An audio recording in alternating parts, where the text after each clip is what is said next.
This story took place in a small town near Kazan in the Russian southwest in the 1900s. A farmer named Viktor Kuznetsov was busy taking care of his sheep in his farmland. Ever since he was a teenager, Viktor dedicated himself entirely to his work. During the summer, he worked in the fields, and in the winter, with the help of his wife, he did all sorts of handiwork, including making clothes. He was very skilled and took great care of his animals. In fact, his charge more than appreciated him and listened to him dutifully. The couple lived a good life, but something was still missing. Had it not been for this, their life would be perfect. You see, Viktor met his wife while he was still in his youth. They got married in the throes of love and soon tried to have children, but unfortunately, no matter how much they tried, children didn't arrive. A year and then 2 years passed, but they still couldn't become parents, so they went to a local doctor. Keep in mind that in those days, there were none of the modern-day breakthroughs that we have in fertility treatments. Even if they did exist, the couple didn't have the financial means to obtain them. The doctor examined Viktor's wife, and the young couple soon received their answer. "Your wife is infertile and can't have children," he told them. "I'm really sorry to say, but I can't do anything." Viktor just blankly stared at his wife. It was shocking news, but before he processed it, he just helped his wife get through the grief, sadness, and guilt that she couldn't bear children. She told him that it was better to just leave her, that Viktor had the right to his own happiness. But he answered, "No, woman, you are my happiness." It's all part of God's plan and the way He does things. Since then, the both of them lived in an incomplete, broken dream. Perhaps this is why Viktor lived in such harmony with his animals. He tried to soothe his soul, and they helped gather his thoughts. His daily life went on as usual. Viktor was shearing all his sheep in the late spring and preparing the wool for sale or to store and make clothes with his wife. He also took care of the young lambs so they could sell in good health later. In the summer, Viktor grew corn and beans, selling at and helping around the city market. He didn't really have time to feel sadness. At the time, he had to work hard if he wanted to live comfortably. When he turned 30, something big happened. The coldest winter of the entire decade hit. It was early spring 1928. All the house windows were locked closed, and the hearth had to be kept lit at all times at the expense of precious firewood. Even the dog, who loved spending the night in the yard, stayed inside. The only thing to do was hide in the house at night, lying beside the fireplace and sleeping in the mornings. Viktor woke up as usual, and while breakfast was at the table, he and his wife discussed the chores for the day. He started preparing some cakes from stored grains to sell from home. The farmer went to feed his animals. A lot of snow had fallen that night, and only by late morning did it finally start clearing. Viktor went down to the yard and felt that something was wrong. He started worrying. Maybe his sheep had escaped. But no, they were all in their places. He sighed with relief, and he gave them their feed and watched the sheep happily trot over to eat. And at that moment, he froze. There was a sheep missing. In fact, it was his most loyal sheep, the one that always ran up to him in the mornings to greet him. It was different from the rest of the herd, and what's more, it was the youngest and derunked. Viktor was lost. He'd never lost a sheep before. That was the first time any of his animals had escaped, but how? He wondered if it couldn't see well or couldn't run well, as it was a runt and he just hadn't noticed. So he went out to look for it. He searched every nook and cranny of his land, but found nothing. He went up the path he led his sheep down when they were brought to graze on the mountain. Already cold, he walked deeper and deeper and finally found some hoofprints. It was hard to see in contrast with the heavy snowfall, but he found the sheep. A long way from home, the farmer ran up to it. "How did you get here? Did you freeze?" He ran towards his beloved sheep and started shoveling the snow away with his bare hands.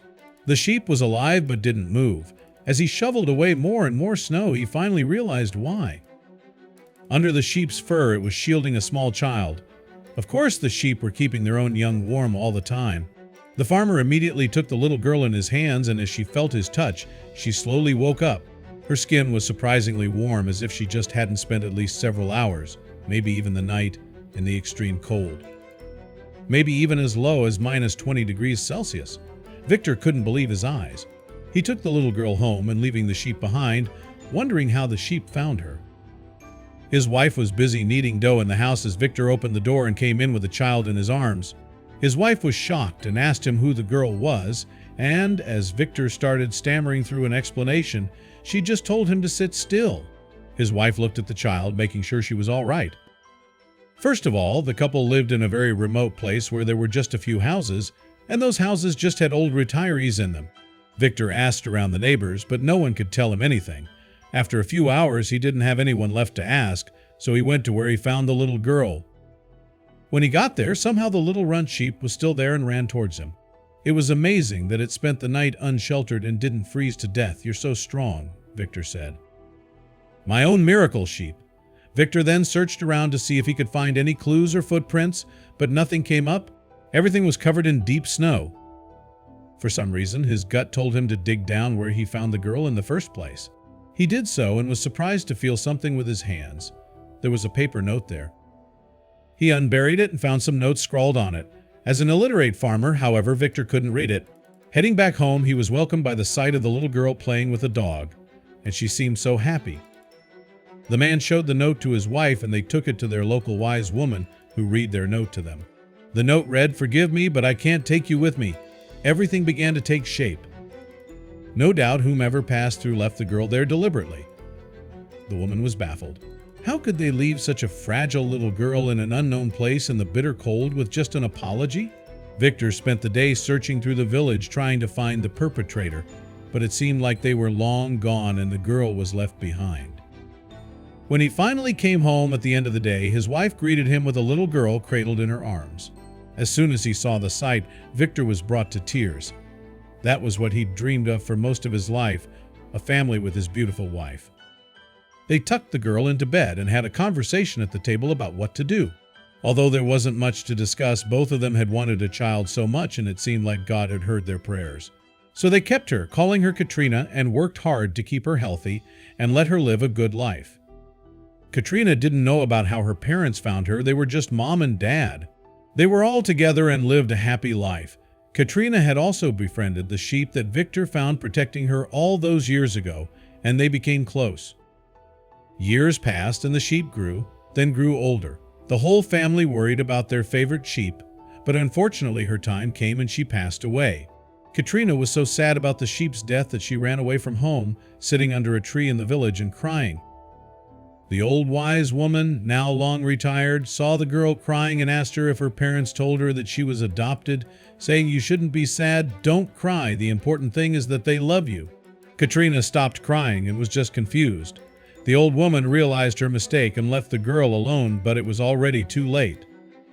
The girl ran home and asked her parents if it was true. Victor, knowing this day would eventually come, opened a box, taking out the original note, and told her the story of how he found her. As she read it, Katrina couldn't help but cry. She said she needed time to think, and the family spent a tense, uneasy night. In the morning, as the couple awoke, their daughter Katrina came into their room.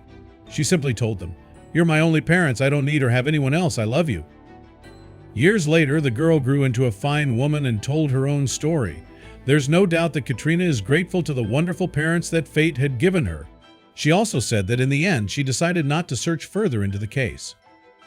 Her parents had registered her as their own daughter, naming her and giving her their last name.